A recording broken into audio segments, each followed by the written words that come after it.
Uma das perguntas mais poderosas que uma mulher pode ouvir é essa: se ele te faz sofrer, por que você não foi embora ainda?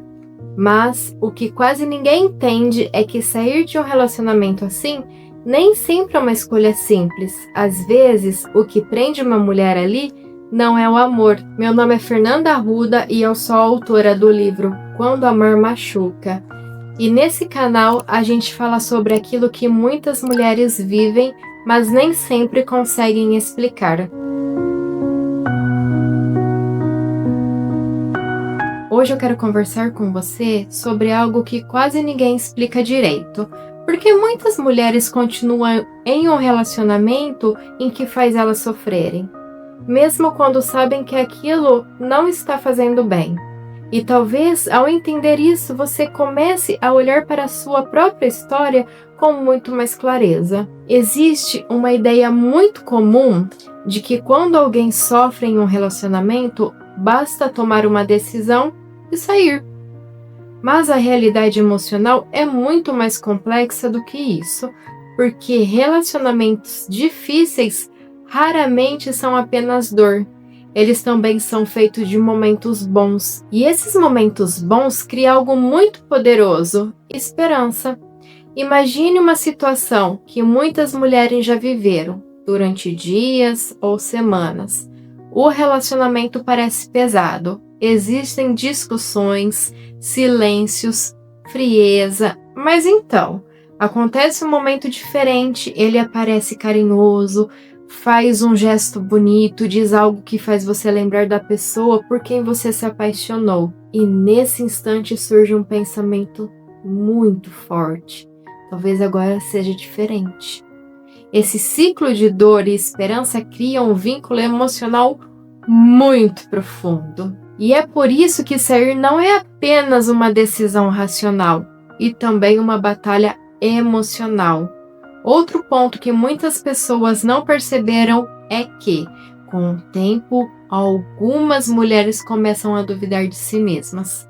Isso acontece quando repetidamente seus sentimentos são questionados. Você diz algo que te machucou, e a resposta que você recebe é: você está exagerando, você interpreta tudo errado, você é muito sensível. Depois de ouvir isso, muitas vezes algo começa a acontecer. A confiança na própria percepção diminui. E quando a mulher começa a duvidar da própria visão de realidade, tomar decisões se torna muito mais difícil. Existe também o medo, mas não apenas o medo de ficar sozinha, existe o medo do desconhecido, porque sair de um relacionamento significa atravessar um território emocional completamente novo.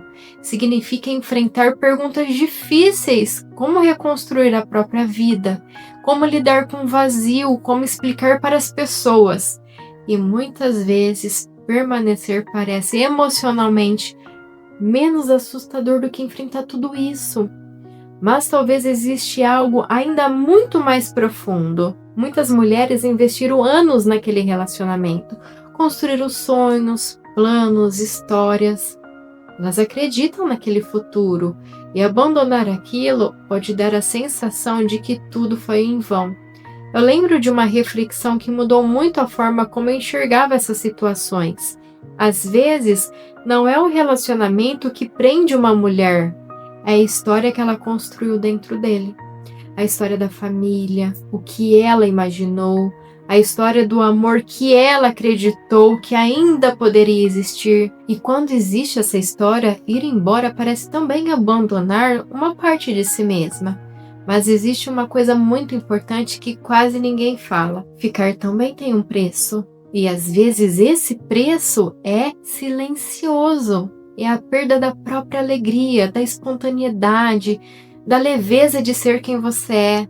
Porque viver constantemente em um ambiente emocionalmente instável cansa, confunde e aos poucos pode fazer uma mulher esquecer quem ela era antes de tudo aquilo.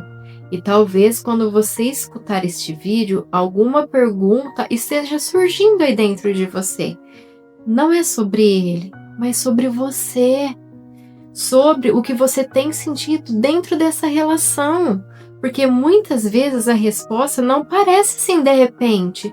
Ela começa com um pequeno incômodo, uma pequena percepção, uma sensação de que algo dentro de você está pedindo por mudança. Talvez a pergunta mais importante não seja por que eu ainda não consegui sair. Talvez a pergunta seja o que dentro de mim ainda está tentando acreditar que isso pode mudar. Porque quando uma mulher começa a olhar para essa pergunta com honestidade, algo muito importante começa a acontecer. Ela começa a recuperar a própria consciência. E a consciência é sempre o primeiro passo para qualquer transformação. Se esse vídeo fez você refletir um pouco sobre algo na sua própria história, talvez existam muitas outras conversas que podem te ajudar a entender melhor aquilo que você viveu. Então, se inscreve aqui nesse canal, porque aqui a gente fala sobre aquilo que muitas mulheres viveram em silêncio, mas que finalmente começa a ganhar nome, entendimento e libertação.